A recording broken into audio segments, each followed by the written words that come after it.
OBC हक्क अधिकार आणि आरक्षण जनजागृती दौरा मिरजेत दाखल। ओबीसी हक्काचे ताट हिसकावून घेण्याचा प्रयत्न मनोज जरांगे पाटील करत असल्याचा लक्ष्मण हाके यांचा आरोप। ओबीसी हक्क अधिकार आणि आरक्षणाबाबत जनजागृती करण्यासाठी ओबीसी आंदोलनकर्ते लक्ष्मण हाके यांचा सांगली दौरा सुरू आहे। आज मिरज तालुक्यातील गावागावात जनजागृती करण्यासाठी लक्ष्मण हाके, प्रकाश शेंडगे हे मिरजेत दाखल झाले होते। महात्मा गांधी चौक या ठिकाणी वाहनांचा ताफा आल्यानंतर भारतीय जनता पार्टी ओबीसी प्रदेश सदस्य संगीताताई खोत यांनी स्वागत केलं।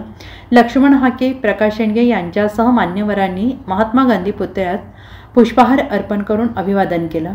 ओबीसी हक्क अधिकार आणि आरक्षण याबाबत जनजागृतीसाठी महाराष्ट्र राज्यात दौरा सुरू आहे। कुणबींच्या खोट्या नोंदी सरकारच्या संरक्षणाने दिल्या जात आहेत।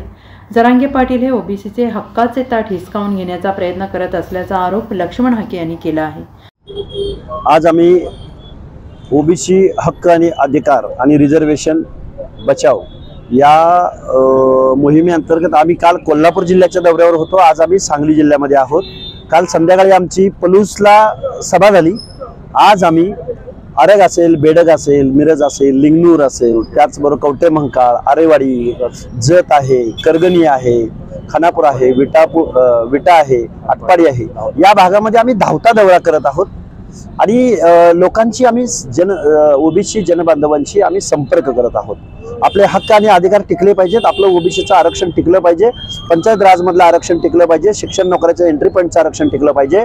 आणि आज रोजी या ओबीसींच्या मनामध्ये एक संभ्रम अवस्था आहे की आपलं आरक्षण गेलंय का राहिलंय, मग कुणबी नोंदीकरणाच्या माध्यमातून आपलं आरक्षण संपलंय का, आणि पंचायत राजच्या निवडणुका गेल्या 4-5 वर्षापासून होत नाहीत। सगळी लोक संभ्रम अवस्थेत आहेत। त्या माणसांना आम्ही फॅक्ट मांडतोय त्यांच्या समोर आणि आपल्या हक्क आणि अधिकार टिकवण्यासाठी रस्त्यावर उतरलं पाहिजे, या दृष्टिकोनातून हा आमचा धावता दौरा आहे।